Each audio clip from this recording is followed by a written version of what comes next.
Good morning. Good morning on the East Coast, I should say. Good middle of the night on the West Coast. Good whenever it is if you're just listening later. And stay out of the heat. It's hot. Hope you're having a great Friday. Stacy Abrams admits that Kamala is a DEI candidate. Next level identity politics and the fabrication of plausibility. This is a propaganda report. I am Brad Binkley. If you're not a subscriber to propagandareport.com or patreon.com/propaganda report, then do us a favor and let the ads play through if you're just listening on audio only, because we don't get any money if the ads don't play through. I am the worst self-promoter in history, but I try and remind myself to at least say that because it does help us out. If you want to get the show ad-free for audio only in your podcast app, then subscribe at patreon.com/propaganda report. And I take out all the ads for subscribers. And you get the extra content that I do when I'm able to do it and when I appear on people like Sam Tripoli's subscription content. He lets me share it with the patrons as well. So thank you for everybody who's helped out the show and continues to help out. You guys are the only reason that I'm able to keep doing it. Leave a 5-star review. I'll get into the show now. I hate doing that. I have to keep the show going, but I hate doing it. Okay, top story. Stacy Abrams admits that Kamala Harris is a DEI candidate for president. Here she is. I'll let you hear for yourself. I think we just need to embrace and understand that diversity, equity, and inclusion are the core values of this country. Diversity is all people, equity means access to opportunity, and inclusion means a pathway for all Americans. Why should we be afraid of that? Why should we walk away from it? As I would say when I was running, I'm a Black woman, you can't miss me. And so I can either pretend we don't see me, or we can talk about why I am so qualified because of what I've experienced. Kamala Harris has managed to make it in one of the most competitive jobs in the world. And she now stands as the standard bearer. What I would ask is, why are you afraid of competition? Why do you think that it should only be those who never had to fight? Why shouldn't this be a job that everyone who's willing to do the work can get? Absolutely, because diversity, equity, and inclusion is proof that the American dream works, and that's why she's the candidate for president of the United States. Well, look at this guy clapping. DEI, it's the core values of our country, she says, and why aren't you scared of a little bit of competition, which other people might argue that DEI takes away the competition and actually makes people question those who might be qualified because others who aren't qualified are promoted for these arbitrary reasons. Some people perceive it that way. She said this right after news broke about Trump's contentious appearance at the Black Journalist Conference a couple days ago. She also said during this interview here, which was with the Pod Save America bros, you saw that guy clapping for her. It might as well have been blowing her after that little statement there. She made that after they talked about what Trump said during that journalist interview. What she said was, Democrats shouldn't take the bait that DEI is a pejorative and that DEI isn't bad. In fact, Stacey has long promoted DEI as being a good thing and a pillar of democracy, as you heard her reference there. And perhaps she's signaling here a messaging change around DEI for Democrats. DEI for democracy perhaps will be what we start hearing soon. We shall see. But it is interesting that while the media has done nothing but call accusations that Kamala is a DEI candidate racist, Stacy Abrams, who loves nothing more than calling people racist, says that it's true. She agrees with those whom the media call racist on this one occasion. So we'll see where this goes. Very much an advocate of DEI. She's consistent with this. I'll give her that. Now, Trump's interview that she's referencing here, they played the interview of Trump right before this, during Stacey's interview. And during Trump's appearance at this Black Journalist Conference, It sparked accusations that Trump had attacked an ABC journalist, attacked her, and that he also used his appearance there to make his campaign all about Kamala's identity. That's what all the headlines have been telling us the past couple of days. But is it true? Is it true that he attacked her and he said, this is my opportunity to make my campaign about Kamala's identity? You be the judge. Here is the first clip. What's up, Nate? Here's the first clip of the so-called attack that they say Trump leveled against this ABC journalist. Here you go. I'll make sure that's sharing. All right. As journalists, we use opportunities like these both to inform our reporting, but also to help voters understand the choices that they face in a consequential and historic election year.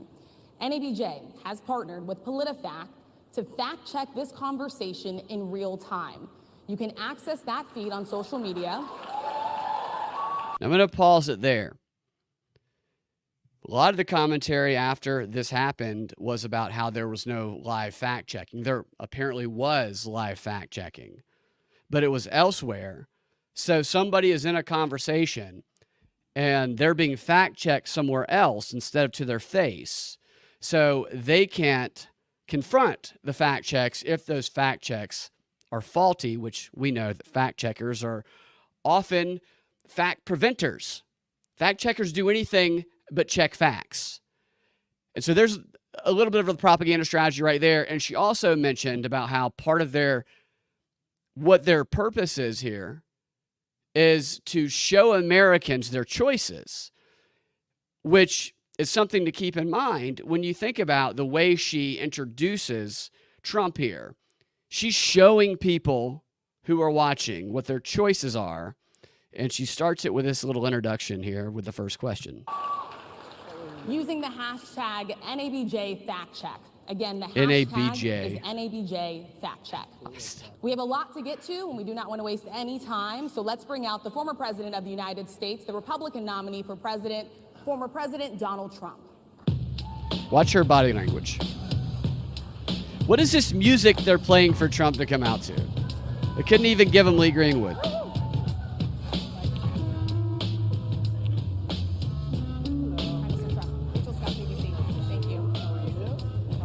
Look at her. She's tense. Mr. President, we so appreciate you giving us an hour of your time. I want to start by addressing the elephant in the room, sir. A lot of people did not think it was appropriate for you to be here today. Sorry, I gotta take it back. I keep my mouth shut this time. Mr. President, we so appreciate you giving us an hour of your time. I want to start by addressing the elephant in the room, sir. A lot of people did not think it was appropriate for you to be here today. You have pushed false claims about some of your rivals, from Nikki Haley to former President Barack Obama, saying that they were not born in the United States, which is not true. You have told 4 congresswomen of color who were American citizens to go back to where they came from. You have used words like animal and rabid to describe black district attorneys. You've attacked black journalists, calling them a loser, saying the questions that they ask are, quote, stupid and racist. You've had dinner with a white supremacist at your Mar-a-Lago resort. So my question, sir, now that you are asking black supporters to vote for you, why should black voters trust you after you have used language like that? The presumption being, not muted, am I? The presumption being that all of that is default racist and that there's no argument to anything that she just said. First of all, I don't think I've ever been asked a question so in such a horrible manner. First question. You don't even say, hello, how are you? Are you with ABC? Because I think they're a fake news network, a terrible network. And I think it's disgraceful that I came here in good spirit. I love the black population of this country. I've done so much for the black population of this country. You notice the media reported this as everybody was a gasp. They were just terrorized, physically in pain because of his words. Yeah, there's some people who are behaving like they are like that, but there's also people who are clapping and cheering. And think about how hard it is to maybe express a positive reaction at the NABJ Black Journalist Conference for Trump. Probably more people that are keeping silent that agree with the few, claps that you hear. And yeah, it does look like they're social distancing, Nate, with those seats. They probably are. You're probably right about that. Including employment, including opportunity zones with Senator Tim Scott of South Carolina, which is one of the greatest programs ever for black workers and black entrepreneurs. Done so much, and and I say this, historically black colleges and universities were out of money. They were stone cold broke, and I saved them, and I gave them long-term financing, and nobody else was doing it. I think it's a very rude introduction. I don't know exactly why you would do something like that. And let me go a step further. I was invited here, and I was told my opponent, whether it was Biden or Kamala, I was told my opponent was going to be here. It turned out my opponent isn't here. You invited me under false pretense. And then you said, you can't do it with Zoom. Well, where's Zoom? She's going to do it with Zoom, and she's not coming. And then you were half an hour late. Just so we understand, I have too much respect for you to be late. They couldn't get their equipment working, or something Mr. was wrong. President, I would love I think if you it's can a answer very the question nasty on your rhetoric question. and why you I believe have that answered the black voters should question. trust you with another I 4 have years. been the best president for the black population There's a cheer. since Abraham Lincoln. Better That's my answer. Better than President That's Johnson, my who signed the answer. Voting Rights And Act. for you to start off a question and answer period, especially when you're 35 minutes late because you couldn't get your equipment to work, in such a hostile manner, I think it's a disgrace. Let me just ask a follow-up, sir, and then we'll move on to other questions. Say what you will about Trump. He's not afraid to go into hostile territory. Some people might argue that this was staged and set up. I was at the Libertarian National Convention when he came into what was hostile territory, and the guy's not afraid of a bunch of hecklers. There was some very real hecklers that got very volatile, and his reaction there, in my opinion, was the way that you handle something like that. It was funny, definitely, but what way would you handle what this woman did? I mean, she starts off, first question. You have a former president coming in there, and they're saying that he was the one that attacked her. But you can see by the body language and how tense that she was, and her question, which was just a series of identity politics themed attacks, accusations, under the guise of a question. How would you respond to that? I mean, would you go one by one through the claims that she made, which there were a couple in there that were just obvious that they're either not true or the worst possible interpretation, ignoring the obvious interpretation, is taken specifically to frame it as racist? Are you going to go through and pick all this apart and make logical arguments? No. When somebody is setting you up in a situation like that kind of environment, and the whole goal is to make you look bad to the viewing audience. She said it at the beginning. We need to show the choices to make you look very bad and racist. Then no amount of logic and reasoning is going to be heard there. It's going to fall on deaf ears. It's going to get interrupted every single time you go into anything. None of it will stick. So when you're dealing with someone like that, in an environment like this is how you handle it. I mean, she was a bitch. You can have discussions about stuff, but that was not an attempt to have a discussion about the things she brought up, because if a real discussion was brought up about those things, then you can get into the nuance of it. And you can say, no, that's actually not the way this went down, or that was taken out of context, or this was actually what was meant, not your interpretation. And then the audience isn't so propagandized into the it's only racism and nothing else frame. So this is how you handle someone she's being a bitch, And he called her out on it. I thought it was a great response, personally. Not a lot of people would go in there and do that, but there's probably a lot of people who were silently cheering that in that audience. You could hear some people cheering. Like the audio too was another thing. He was talking to the news anchor on the other side of it. Yeah, you're right. The art of conversation is dead. It's all about critiquing gotcha moments. That's exactly what this is, Poe Deegan. It is, yeah, right. Yeah, that's exactly what it is. It's set up for a gotcha moment. And they also had the audio. He couldn't hear the woman on the other side. I don't know her name, but she had been interviewing him. They knew each other from previous interviews, and she was very friendly to him, but she asked tough questions, but he wasn't a dick to her. He didn't say anything like this to her. They respected each other. You could tell if you watched the whole thing, but they couldn't hear each other. So Trump kept saying, what? I can't hear you. What? So if this other woman didn't at one point, because at first it could easily have been framed as, he's old and senile. He can't hear or remember what the person just said to him 2 seconds ago. But she actually jumped in and said, I can't hear him either. I know everybody in the audience can hear you guys, can hear us, but I actually can't hear what the former president's saying either, which I think probably took away the media's ability to say, look at how old and senile he is, which is also part of this narrative.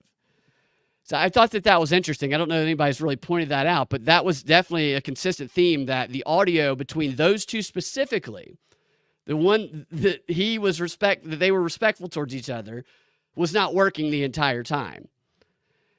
And it's just that's what happens when you go to a situation like this, is it can be set up to make you look a certain way.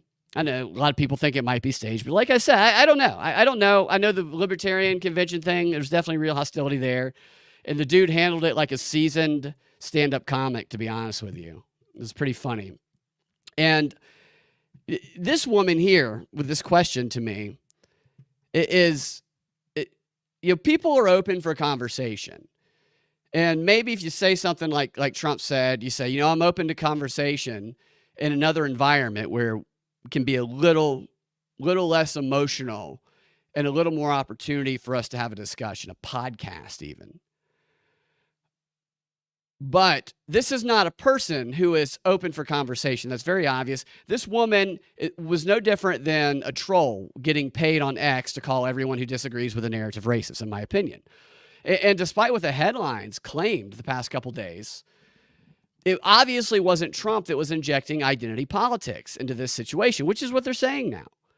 The journalist here insisted on identity politics from the very beginning of this conversation, and they continued to insist on it the entire time, including with the very next question that they ask. The 35 minutes late, the opponent didn't sound system. It was set up to make so a good comment here, then I'll play the next clip for you. 35 minutes late, opponent didn't meet up, and sound system lacking. It was set up, made not to work intentionally. That is what it looked like. I will say this, Trump is always a little bit late to speeches anyway. This was not really a speech, so it might be a little bit different. But at the Bitcoin convention, which I'm going to talk about, I'm editing some stuff together. I told people, everybody was waiting. He's coming out. I'm like, he's always 30 minutes late to start his speeches. Don't hold your breath. That's what he does. It's probably different with these, but yes, they set this whole thing up to make him look bad. It looks like, anyway. Some will say he was part of it. I get that. But here is the very next question that this chick asked. It's about whether or not he thinks that Kamala, hold on a second. It's about whether or not that he thinks Kamala is a DEI candidate, which is what Stacy was responding to in that first clip that I played you guys. Stacy Abrams. So here she is asking about, is Kamala DEI or not? I don't think I put that in, did I? Sorry. Hold on one second. I need a producer, man. All right, there it is. You guys can see that, right? Just to find it, sir, do you believe that Vice President Kamala Harris is only on the ticket because she is a black woman? Well, I can say, no, I think it's maybe a little bit different. So I've known her a long time indirectly, not directly very much. And she was always of Indian heritage, and she was only promoting Indian heritage. I didn't know she was black until a number of years ago when she happened to turn black, and now she wants to be known as black.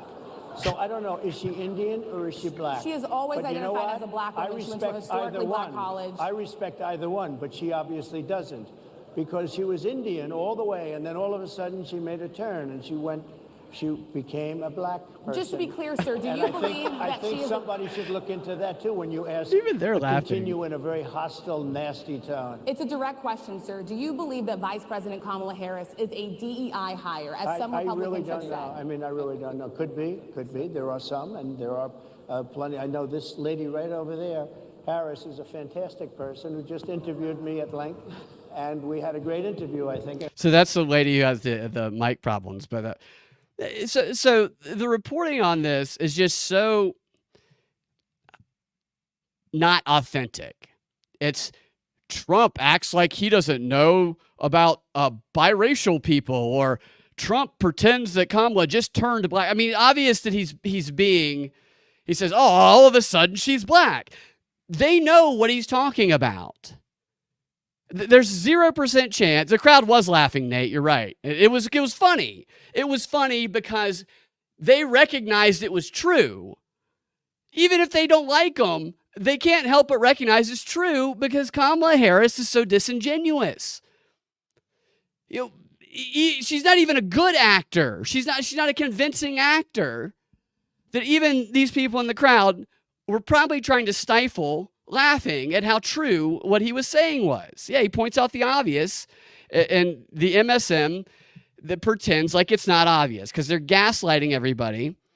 And so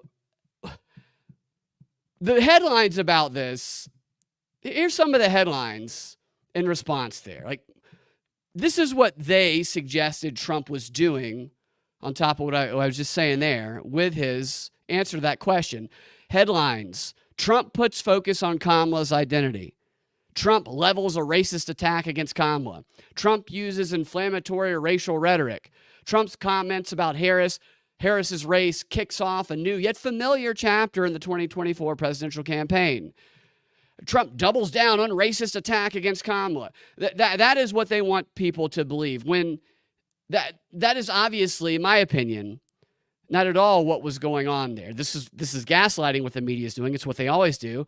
I think it's very obvious to anyone who's not brainwashed that the Democrats and the media are the ones who have been making this election all about identity since the day Biden stepped aside and Kamala was the presumptive nominee. As I said on this show, even before that happened, I said that that's why they want Kamala, is because of the ability to use the most effective weapon for divide and rule since the rise of civilization, which is identity politics, specifically racial identity politics. Jill and Joe Biden are white.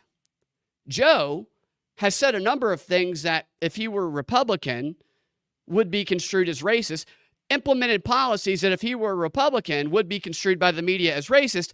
They are not the mouthpiece, the front people for an identity politics message. It would be very bad to do that, but they weren't going to just abandon identity politics if that's what they thought was what they needed. And that's their go-to tool in any of these situations. If all else fails, you can always use racially divided identity politics. So let's put Kamala in, and then we can use a little identity politics to divide and rule the masses and try and win back some of the black voters with a couple that is the perfect couple as the face of this messaging campaign for identity politics that you've ever seen. Kamala and Dougie. Kamala, who is a black or a female person of color, and Dougie, who is the first ever spouse of a presidential candidate who is Jewish. So every critique of Kamala, she and the mainstream media call it a racist attack, call it a sexist attack. Every critique of Dougie or every disagreement about something that falls in the realm of the category to be called anti-Semitic, Dougie will lead the charge in calling it anti-Semitic. We've already seen this. We have seen this since the day, both of these, the anti-Semitic and the racist, sexist line of messaging, since the day she became the nominee, because that is what we're going to see. I mean, this is amplified. This is the beginning. This is just the beginning of this. They want to tear this country apart with this messaging, just like communists do, or I shouldn't say just communists. All politicians and liars and manipulators do this, but they accuse their opposition of doing what they are doing, what psychopaths and sociopaths and narcissists do. And to try and tell people that it's not them doing this, it's just hilarious when their whole their candidate, that they pushed out one candidate for another specifically to do the very thing they're accusing others of doing. It doesn't surprise me, but still, it maddens me a little bit. And let me look at some of the comments down here. Kamala used to brag about how Jew adjacent she is. Yeah, I read about her first date with Dougie, and Doug says that the first thing she did when she sat down was start listing all of her Jewish credentials and how all the things that she did. I went and did this walk in Jerusalem. I don't remember what they all were, but I just remember reading it and being like, that's a little weird. I wonder if he listed all of his black street cred in response. I doubt it. Kamala's never told that story.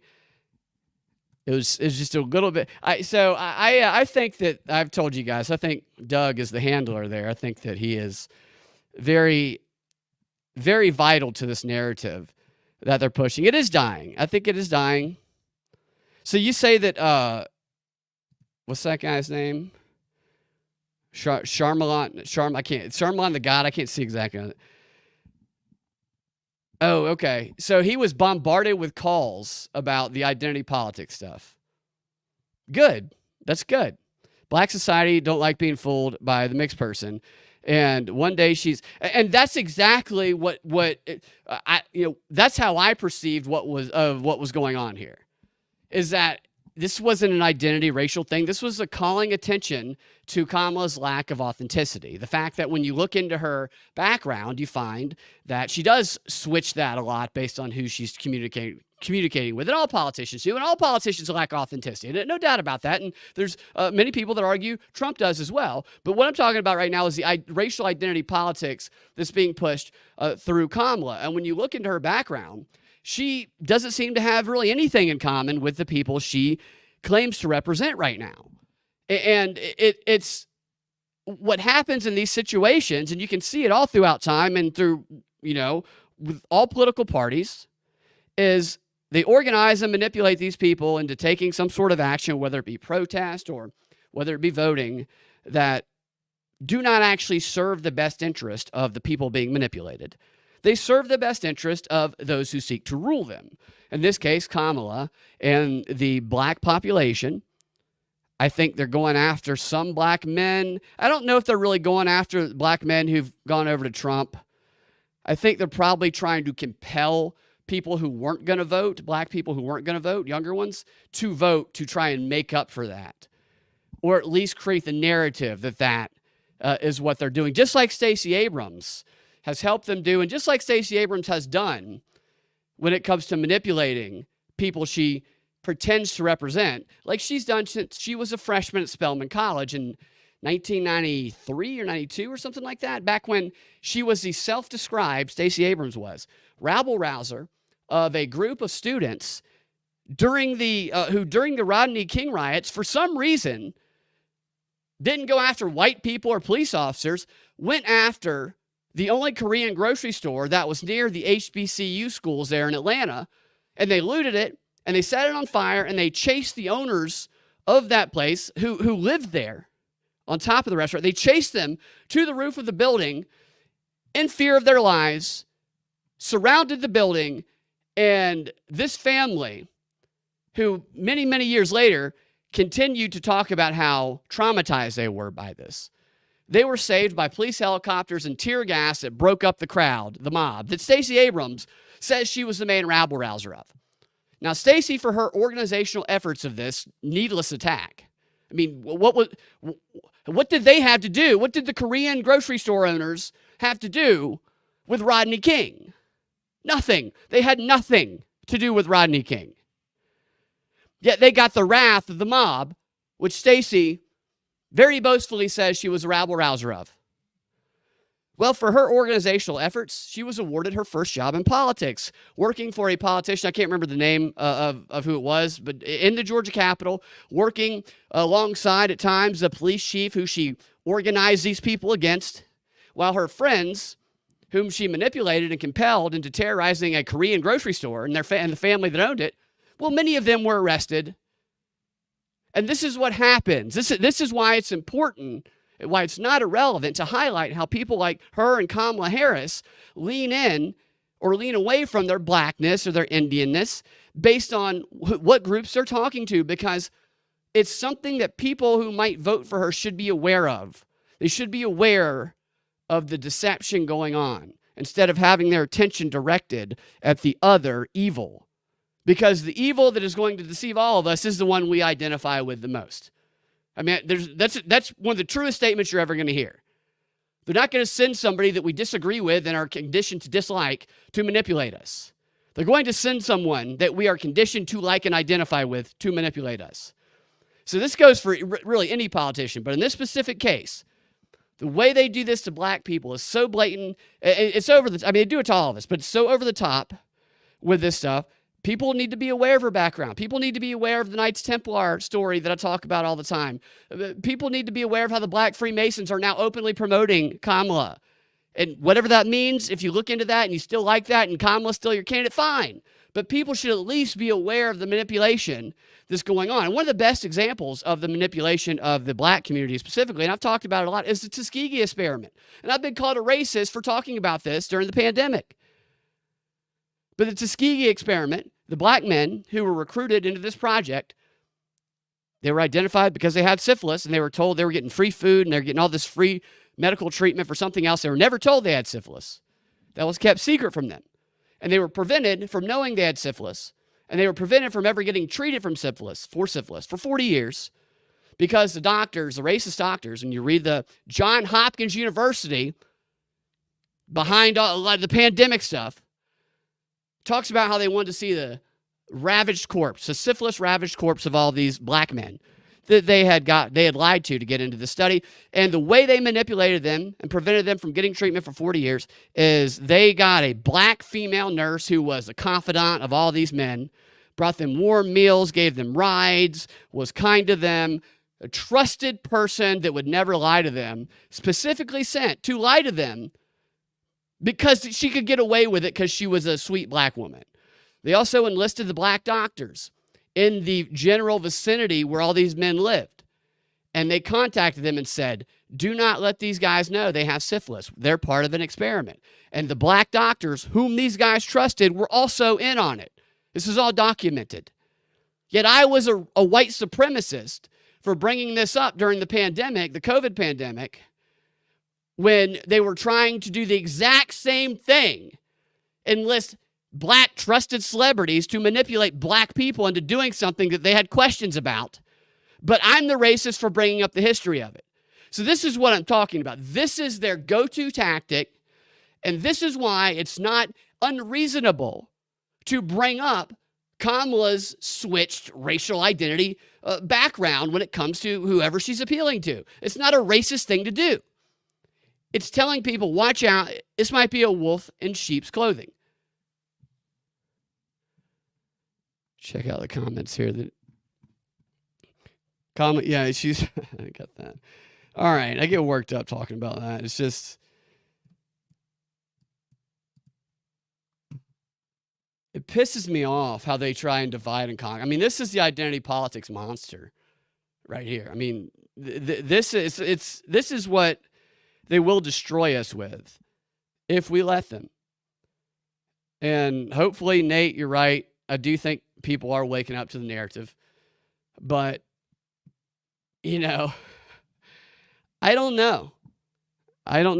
We'll see. I think they target younger people who are not really in the know about the narrative yet. I think those of us who engage in media a lot, I think we're waking up to a lot of it. But I think there are groups of people who, or especially the younger generation, which with their get out the vote efforts, that Stacy Abrams leads a lot of those. They look for people who don't know anything about it yet. You know, the blank slates, the people who just turned 18. That's why they want, you know, let's make the voting age 16. Let's make it 14. Let's make any baby that's not aborted eligible to vote, type of stuff, because those are the ones whose minds they can capture more easily. And, you know, with all that said, this is a predictable story here. See if I have an article for that one. Well, so CNN predicts, this is going to be a shock to you guys, I know. Record turnout is what they're predicting for the 2024 election. Can you believe that they're predicting that? The same story that they predicted, or that they say happened in 2020. Record turnout.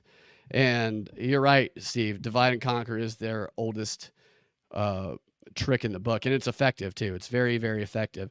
But this narrative, which is same one from 2020, record turnout. Like, remember when 2020, when the narrative was that more people than ever before came out to vote, most votes ever, in fact, for a presidential candidate, for Joe Biden, most votes ever for a guy who campaigned from his basement.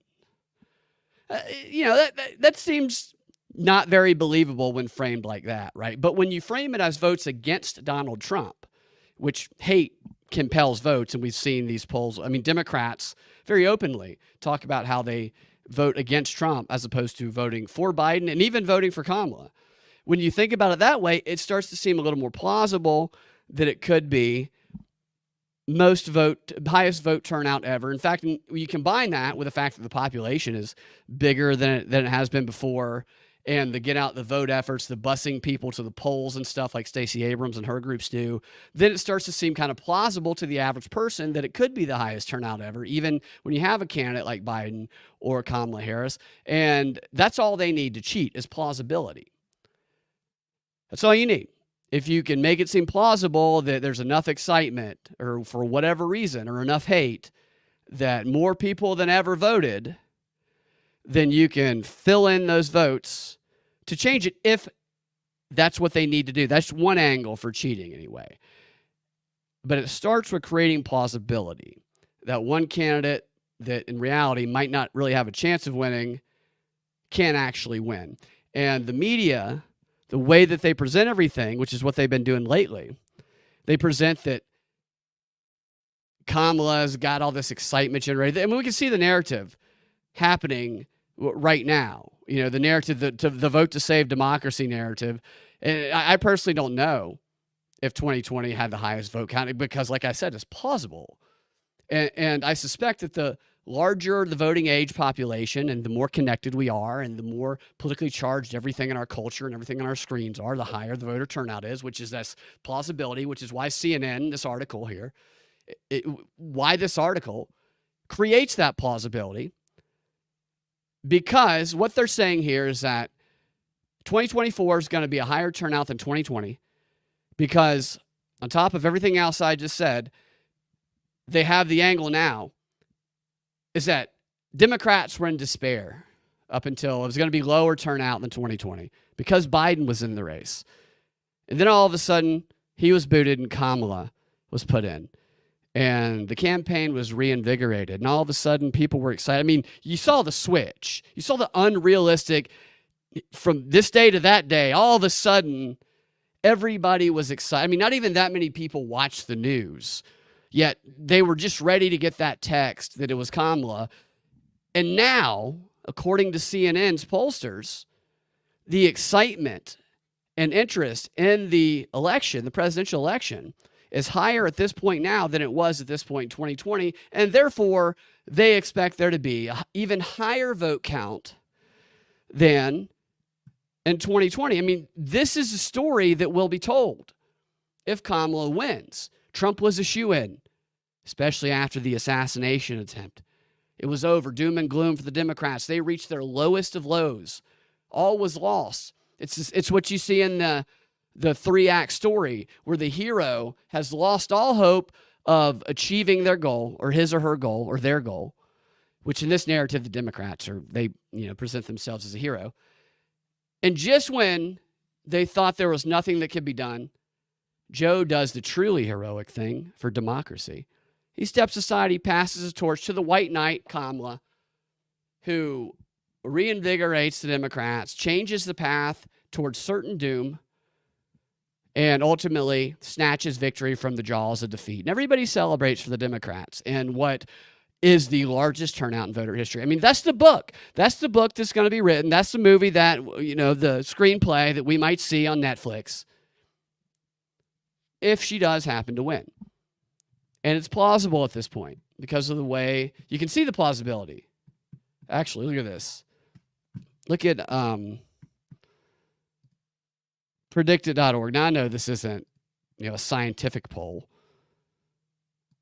but when people are putting money on it, it certainly signals a shift in plausibility. This is where Kamala is versus Trump. You see that there? Is that up there on the screen? Hold on, I can't see my screen very well. Nope, there you go. All right, so now it's up there. So a couple weeks ago, Kamala was behind Joe Biden in whether or not she's going to be the Democrat nominee. Now, she's ahead of Trump on predicted.org, 54 cents to 49 cents. That's plausibility. And plausibility can be fabricated and maintained by the media if that is the only information that people are getting. And unfortunately, people are siloed in their bubbles. It would not surprise me if Kamala ends up being the winner here, or they declare her the winner.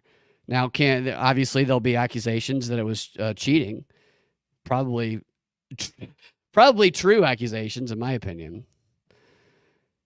And I don't know what will happen next after that. Nate says that I suggest Dems watch the fall of, wow, you have to tell a well-formed long story, basics of writing. Right, exactly. It's just so emotionally driven and so identity politics themed. I mean, that is their weapon. People have to reject identity politics. I'm with you, Nate. I didn't vote for Trump. I'm not going to vote for any candidate. But I think we can recognize when the public's being manipulated one way very clearly. It's just, Kamala's not, they have turned her into a completely different person overnight. And I made a comment recently about the Hawk Tuah girl. I know everybody, we make jokes about her. She was actually at the Bitcoin conference. She's everywhere. But she became famous overnight. And stuff like that, people in power notice that.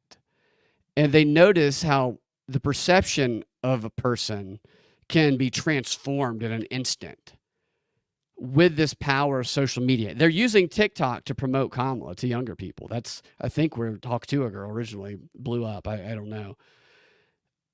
I think. But they're using that style to reach the younger population. They have, I don't remember what they said. Jake Tapper explained. He's like, my daughter told me that the background of Kamala's campaign is some rapper this rapper became famous not long ago because of some song. And Kamala's branded her whole campaign based on that. They're using this type of media to do instant persona and perception transformations. And it seems to be working for Kamala. Or maybe it's not, actually. Maybe I only have the perception that it's working because the media seems to be telling me that it's working. Take the rally she did in Atlanta last week. So the whole story was 15,000 people registered, 10,000 people packed the house at Georgia State, and then the acoustics in the room made it's echoey and loud. I'm pretty sure that was Georgia State's basketball gymnasium. I've been there before. And they say they rallied together 10,000 people and 15,000 registers to try and go, people waiting in line on very short notice. That's not true. They sent out an email over a week before to people who were signed up to Democrat parties of their specific county. So only people who they had already vetted and approved got invites and messages that this was happening a week later and to get ready. So they created the illusion that this was organized overnight, but it was very much planned. And you saw the people up on the interstate here. They had signs they had been given. They're holding these. This was not spontaneous. This was planned at least one, probably multiple weeks in advance. And then they got Megan Thee Stallion there, who is going to be the reason that a lot of people come wait in line, is to hope to see her, not Kamala. I tried, as soon as I heard about this rally, to find out where it was. And it took me scrolling down on Megan Thee Stallion's Instagram comments for like 15 minutes to find somebody who mentioned Georgia State. And then a bunch of people said, don't tell anybody it's Georgia State. You're not supposed to tell people that. MAGA people will come. Is what it said. Is what it said on Instagram. Now, the next day, a few hours before, they then revealed that it was at Georgia State. But you couldn't get into it at that point. I think they chose the venue because of the acoustics, because it's smaller. It can make it seem louder. And I think also that's why Trump chose the venue, because Trump's doing a speech or a rally at the exact same place. Georgia State University that Kamala did, which is interesting. Georgia State University, where she did that venue, that is not a good part of town. I used to live down there. That is a very rough part of town, and that is not a Trump part of town. That's not a conservative part of town. All right, so when I heard that Trump is doing a rally there, I'm like, really? There's going to be one side of the street is going to be nothing but protesters, and it's going to be racially divided. And then the other side of the street is going to be MAGA people. I'm going to go down there, and I'm going to record it and talk to people. But it has the potential for some volatility. But it's another instance of going into, the lion's den, I guess. It's wild, man. It's wild what's going on. Quick adoption and colors to fit the surroundings. Yeah, I noticed Stacy Abrams goes on all these interviews, which I told people to expect her to reemerge, and she has. I saw no less than 4 headlines about her over the past 2 days. I'm gonna play you another clip of her actually here in a second. But she always wears purple. Now, some might say because Georgia's a purple state, but she actually mentioned color theory in this one interview I watched. In color theory, purple is royalty. Kamala wears a lot of purple also. Chameleon would be a better name. Yeah, it's just the psyops going on. I know, call everything a psyop, that's fine, but it's just all designed to make people stop asking questions and to be driven by hate. That's what it's designed for. And the ones designing it and implementing it are also the ones accusing other people of it and saying we need to unite. Like everything that you do causes division and hate, and you're telling people to unite. And it's playing with that generation gap. And teenagers, some of you guys might have teenagers. I know when I was younger, I always say between the years of 18 and 26 is probably the most dangerous time of people's lives because we believe ourselves to be smarter than we will ever believe ourselves to be, while actually being dumber than we will ever be, in part because of how smart we believe that we are. And people that age aren't easy to tell that someone who they might be strongly influenced by, that maybe they're wrong about. You can't just say they're wrong about it. There's ways you talk to people, you show them. But that's why they go after young people, is because they bank on young people not asking as many questions when it comes to the way they attack this propaganda with cultural aspects of it, I think. I mean, there's a lot to it, really. We could talk about this like all night. Nate says he saw a video of Kamala off prompter. Yeah, so every speech she's given since she became the nominee is like verbatim the same. It's very short. Her speech at Georgia State was like 14 minutes or something like that. And exact same thing. I know Donald Trump's type. Woo! And there's one clip of Stacy Abrams Stacy Abrams also spoke at Georgia State for Kamala.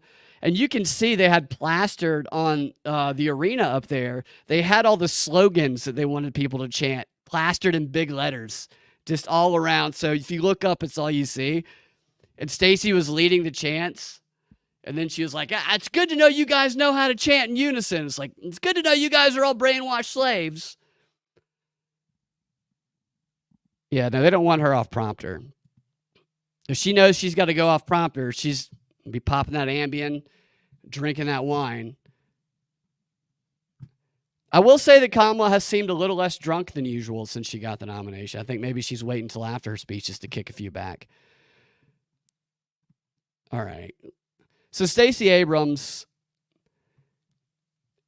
story about her, one of the ones that I found to be the most interesting, is that she just got a job with Crooked Media. Now, Crooked Media, she's going to be hosting her own podcast with Crooked Media. Crooked Media is the most well-funded podcast group in all of mankind. They were started by Obama's speechwriters. Those are the Pod Save Bros. I mean, total douchebags. These are the guys who are at the forefront of the white dudes for Kamala, I'm sure. I'm sure they all have white dudes for Kamala, double dildos that they hook each other with and butt bang on a nightly basis with. But what they're going to be doing with Kamala, or is Stacy is now being given a platform on this Crooked Media, which is one of the biggest platforms the Democrats have. I mean, they are the mainstream media in disguise. And she's going to be propagandizing their audience, which much of it is the younger Democrat audience, on this very large platform. And I bet her podcast ends right after the election, if I had to put money on it. But here is a little sample. So I played that clip earlier. Here's another sample of how Stacy and these Pod Save Bros manipulate people. I thought this whole interview is just a demonstration of manipulation tactics. This is Pod Save America, I think. And what they're doing here is they're claiming that the news just broke about what Trump said during that interview with the black journalist at the conference. And they are reacting. They're doing behavioral modeling. They're showing their audience how to react. So I know some of you listening only have heard this clip already. What I'm wanting to show you here is the way they react with their body and their mannerisms, which is very distinct. You'll see it as soon as you do. Hold on, put it on screen, like a dumbass. All right, so you see that? Yeah, there he is. There's Pod Save America D-bag. We have some breaking news here. As we've been recording, apparently, and I just want to say, neither Stacy nor I has seen this. We're going to react to something we have not seen. But by all accounts, Donald Trump appearing at the National Association of Black Journalists has in some fashion gone off the rails. They haven't seen it, but by all accounts, he's gone off the rails. What that means, we don't know. I don't know. But I believe we're going to share it. We're going to be able to see a clip. We have a kind of supercut of what's been taking place so far. Wait, so they have a supercut already. It's breaking news about how Donald Trump went off the rails. Now let us show you the supercut? That's fast editing work. That shows you how well-funded they are to have a supercut. Obviously, it's not breaking. I don't believe for a second that they haven't seen it, especially when you see the reactions here. This is embarrassing to watch as a human being, personally. Sort of a horrified look on a row of producers that just can't believe what we're about to watch. A row of producers. This guy's sitting in what looks like a basement. That's all a stage. It's all set up. This is the most well-funded shit you've ever seen. A row of freaking producers. Forward to that. I don't want to hype it up anymore. I don't know what we're going to see. You have pushed false claims about some of your rivals, from Nikki Haley to former President Barack Obama, saying that they were not born in the United States, which is not true. You have told 4 congresswomen of color who were American citizens to go back to where they came from. You have used words like animal and rabid to describe black district attorneys. They're about to show split screen. You've attacked black journalists, calling them a loser, saying the questions that they ask are, quote, stupid and racist. You've had dinner with a white supremacist at your Mar-a-Lago resort. So my question, sir, now that you are asking black supporters to vote for you, why should black voters trust you after you have used language like that? Well, first of all, I don't think I've ever been asked a question so in such a horrible manner. The first question. You don't. So I'll pause it there to point out to those just listening that Stacy Abrams is actually laughing at this. And you'll notice that they're going to cut away from the split screen. I think probably because they're showing her laugh, because it's funny what he's saying. Don't even say hello. He's how are laughing you? too. If I came onto a stage Now they cut like away. this and I got treated so rudely as this woman treated Oh my me, goodness. and I'm Now they're fine gonna get their with it proper because reactions she aligned. was very rude, sir. Very rude. That was a nasty. That wasn't a question. She didn't ask me a question. She gave a statement. That wasn't a question. I repeated your answer the statement, sir, question. actually. She was always of Indian heritage, and she Still was laughing. only promoting Indian heritage. I didn't know she was black until a number of years ago when she happened to turn black, and now she. All right, so I'm going to rewind that again just to show. You know, I know you guys saw that, but the white guy he knows what's coming because he's already seen it. He lied about seeing it. You can see he went from his laughing to his mouth open in shock, and then Stacy pretended to be shocked. Stacy actually reacted a little late, I think. I don't think she got the note in the StreamYard messaging. We react at this timestamp, but look at this again. Watch when their expressions change. Of Indian heritage. This is behavioral and modeling. She was only promoting Indian heritage. I didn't know she was black. It's a fake reaction. Until a number of years ago when she happened to turn black, and now she wants to be known as black. So I don't know, is she Indian or is she black? She is. So that guy, that cuck, his reaction is artificial. That is somebody who is a bad actor. That is not authentic. They've seen this and they're showing their audience how they're supposed to feel. And Stacy, to me, looks like she's kind of suppressing a laugh right here to work up her shocked reaction. Always But you know identified as a what? black. She is suppressing a laugh. Look, she's hiding her I face. respect either one, but she obviously She's doesn't. hiding her. A lot of the journalists She's in this laughing. room are black. I will tell you that coming from the border are millions and millions of people that happen to be taking black. So he put his hand over his face. He's signaling to Stacy, we need to be shocked right now. So Stacy hides her face. She's laughing because it's funny. And she takes a breath and works up her angry Abrams face, or Michael Strahan looking teeth, as Nate called it. But see how she changed right there after she took a breath, after she got the signal from him. Black jobs. You had the best. What exactly is a black job, sir? A black job is anybody that has a job. That's what Look it at him, is. he's still- Anybody that has a job. All right. And remember, they're taking your jobs. These people coming in are taking your jobs. Project Mr. Pres- 2025. I think we have to leave it there by the Trump team. All right. So leave it. That is the last word. Thank you so much, Mr. Trump, for coming today and joining us. Well, Seems like that went well. yeah. If he keeps like this, a black job will be president of the United States again. Hey, pretty good. Pretty good. Pretty good. Pretty good. I just found that really interesting by their very, very concerted effort to give that. I mean, that is when you use a hand, that's what you learn in stage craft to show your production or to show your emotion to the back of the room when you are performing theater. As you have to vocalize very differently during theater than on film. It's a lot less subtle, but you also use big hand movements that's why you see in the silent films all the time. People put their hands to their mouth to express shock. This guy is using stage production to show his emotional shock and signal to Stacy, and then she in turn did hers as well, and to signal to the audience that what Trump said was so very obviously racist, and if you don't think it was, then you are a racist. That way, anybody watching at home who might have been also laughing at it just like they were realizes, oh my gosh, I'm not supposed to be laughing at this. I need to be shocked with my hand to my mouth, just like this 5'1" cuck leader of white dudes for Kamala.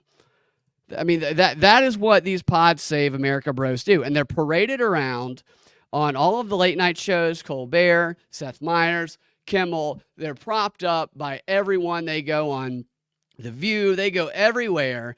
They are the non-mainstream, but actual mainstream podcast version of the messaging apparatus for, I don't even want to say the Democrats. I just want to say whoever's pulling the strings. They're reaching the younger generation of people who don't know what they are yet, but think that they hate the Nazi who might be rising. Their messaging is very, very radical when you look at it. Like I've been playing clips from these guys ever since they started, like years ago. And the shit that they say, if anybody else said it who wasn't propped up like them, they'd be kicked off of every platform they're on. You talk about people who promote violence and stuff. This group right here. Yeah. I have not seen Stacy Abrams and Michael Strahan in the same room. I tell you what, though, I'd pick both of them first round for my football team. There's no doubt about that.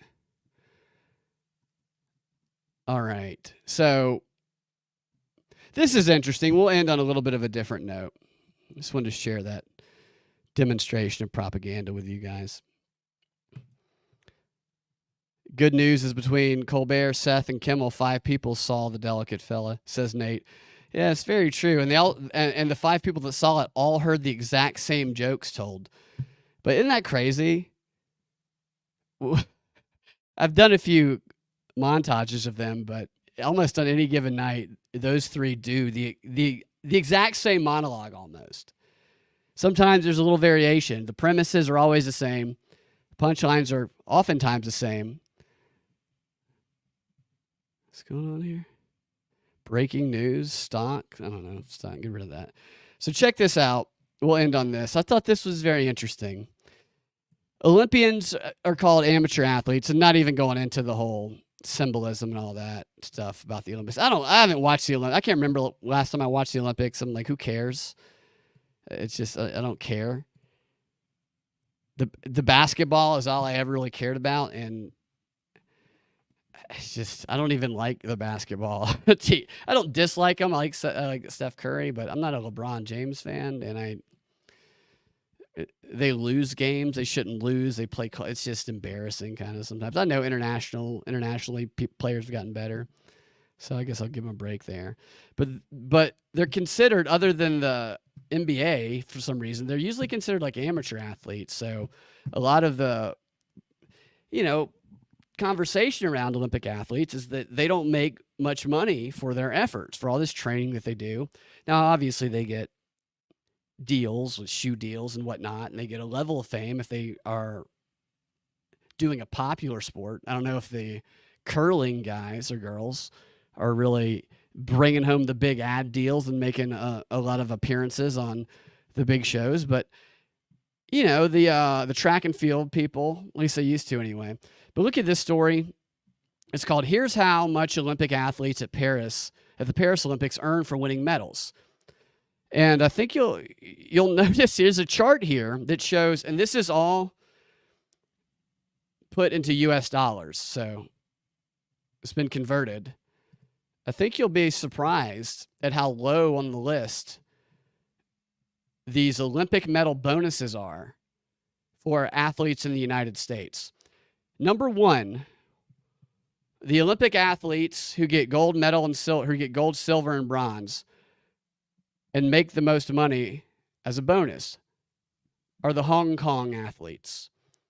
Gold medalists from Hong Kong get $768,000, the equivalent of $768,000 for gold, $384,000 for silver, and $192,000 for bronze. Singapore, $745,000 for gold. Indonesia, $300,000 for gold. Israeli athletes get $271,000 for a gold medal. The Republic of Kazakhstan, $250,000. Malaysia, $216,000. You see, we haven't even gotten to the U.S. yet. Spain athletes get $102,000 for the gold medalist. South Korea, $45,000. And then finally, we get down to the United States gold medalist, who in comparison to the $768,000 worth of gold medal bonuses that the Hong Kong athletes get, the United States athletes get $38,000. While the silver medalists in the U.S. get $23,000 and the bronze medalists get $15,000. I'm sure there's some other factors or elements to this. Like there must be some sort of benefits they get. I don't know. I mean, this to me makes, if I'm an athlete in the U.S., I'm defecting to Hong Kong and I'm playing for the Hong Kong team, at least during the Olympics. I mean, this is ridiculous. Talk about pay gap. How about the International Olympians pay gap here? $768,000 versus $38,000. They say cash incentives for Hong Kong athletes competing in Paris, they jumped 20% from the Tokyo Summer Olympics. Still much higher before that than the U.S. was. The gold medalists received 6 million Hong Kong dollars, which is the 768,000 U.S. And their chief secretary for administration announced earlier in July that the silver and bronze would also earn the amount that they earned, respectively. I mean, there's a pay gap you don't ever hear about. That's really interesting. Cars, cows, and apartments. Okay, maybe they make up on some of these incentives. Let's see. In addition to or in lieu of cash, some athletes stand to receive additional winnings, such as apartments and cars from both governments and private companies. Kazakhstan's Olympic athletes reportedly earn $250,000 for the gold medal, $150,000 for silver. I got that. And the state also doles out apartments to the medalists. Oh, that's good. Apartments. I wonder for how long. Local media reports Malaysian Nationalist Sports Council offers a reward of 1 million ringgit, which is, I guess that's their currency, $215,000 for the individual gold. Yeah, we got that. And some private companies in Malaysia reportedly offer incentives such as luxury serviced apartments or additional cash. Okay, so it's like ad sponsors.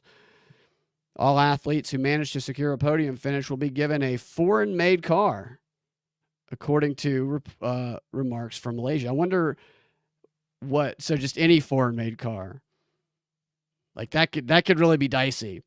Like some people might get Japanese-made cars. Some might get the American-made cars. Some might get the Sudan-made cars. Some might get a camel. South Korean are awarded a pension in addition to prize. That's a good incentive, a pension. They're given the option of a lifelong monthly pension of 1 million won, or a lump sum of 62 million won. I don't know how much that is. Oh, wait, 63 million won is 43,000. So it's like the lottery. They can choose to take it as a pension. That's, is it 43,000 a year, or is it 43,000 divided up for the rest of their lives? This is the question that I would have. So crazy how different the currency is. Like 35 million won. It's just, it's probably like $30,000. Some athletes receive other gifts like free drinks and transportation, so I guess I'll get you drunk. That's funny. You get to ride on the public transport. You get to ride on the L train for free, or MARTA in Atlanta for free if you are a gold or silver medalist. The Polish committee says those who stand on the podium receive a painting. Maybe it's a Hunter Biden special, a holiday voucher, and a scholarship and a diamond for claiming silver in the women's canoe slalom. They've been gifted quirky tokens of appreciation. Yeah, well, that's, when somebody else is making $750K, the quirky tokens are probably a little, how about a little more cash instead of this quirky shit? A local chain pledged that athletes who represented Malaysia and Tokyo would get free food and tech for life, or not tech, and Tatarik, I don't know what that is. Oh, Tatarik is hot milk. It's a hot milk tea beverage. It's popular in South Asia. So it's like when Kramer and Seinfeld, he had free coffee for life. They get free hot milk and some food, maybe a muffin a day for life. But what if, is that the whole country? Is the whole country mandated to give away their milk? That's what I want. Is this a communist thing? Everybody has to give milk to an Olympic athlete. Government mandated. Or is it like one company who's agreeing to do that? Because what if the company goes out of business? Then your whole reward for getting second or first place is shot.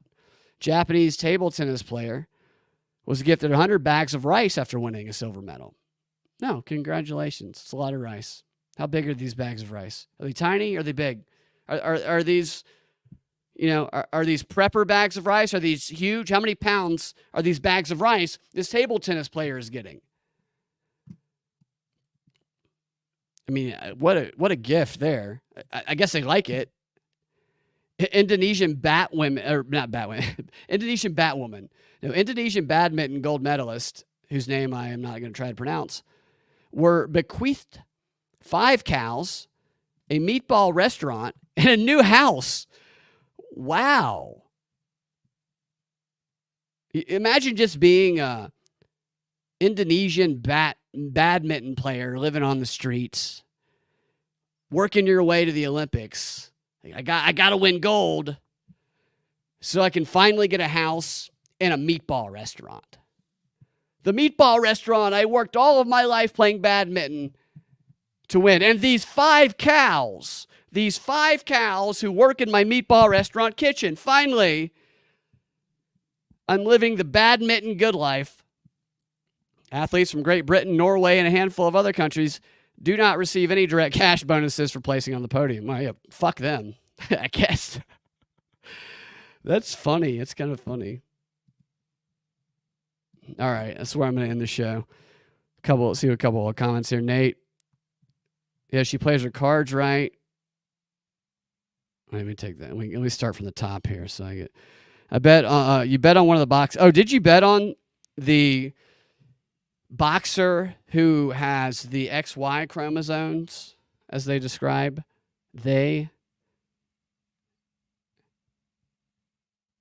Wow, I bet a lot. What if, man? You would think that this boxer is going to win. They haven't already won gold, have they? Yeah, the male. Or the male chromosome boxer, they say. You would think they'd win gold. But you know what they did with Leah Thomas is Leah Thomas blew people away in swim meets, like by 4 minutes, like lapping them. They went to Leah Thomas and they made Leah Thomas. This is what happened because I've seen it in other sports. I'm speculating, but it seems pretty obvious to me. And they said, you have to slow down and you have to lose or tie if you want to keep doing this. If you just blow people out every time, you can't keep doing this. And you got to go back to man sports, which you suck at. And so Leah Thomas, after all the big hype initially, is either tying or finishing in second place to another trans, but it was a trans female. It was a trans male who was a biological female who for some reason was swimming on the female team. But that was the story. And it was obvious that this was set up. So that is what my instinct would be to bet on that boxer too.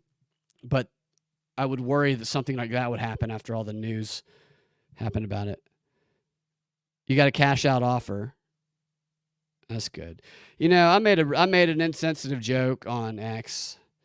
And somebody I don't even know commented on it and blocked me, which is weird because based on the comment, I agreed with the person.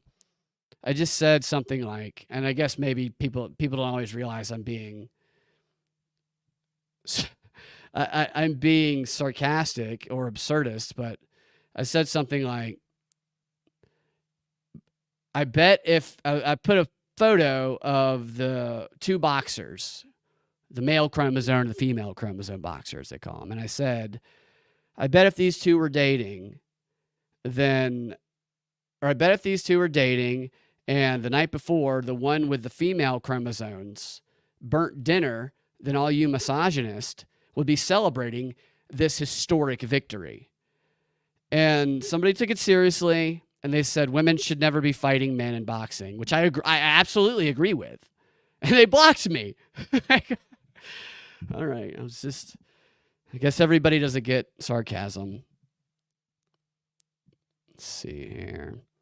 Half of the Castanians wrestling team just got arrested for terrorism by Russia. Are you serious? What do they win for that? Do they get cows and maybe a spaghetti restaurant for that?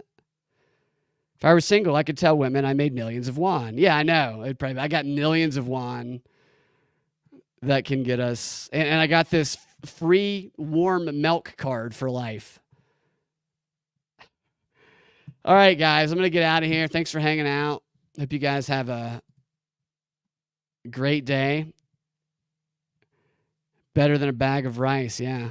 A bag of rice can be good, especially during the end times. So maybe that's the thinking. I don't think so. But you guys are great. Propagandafight.com, youtube.com/ProudBinkley, Rumble, The Prop Report, Freedom Act Radio on X. All the platforms. We'll talk to you guys later. Have a fantastic rest of your day.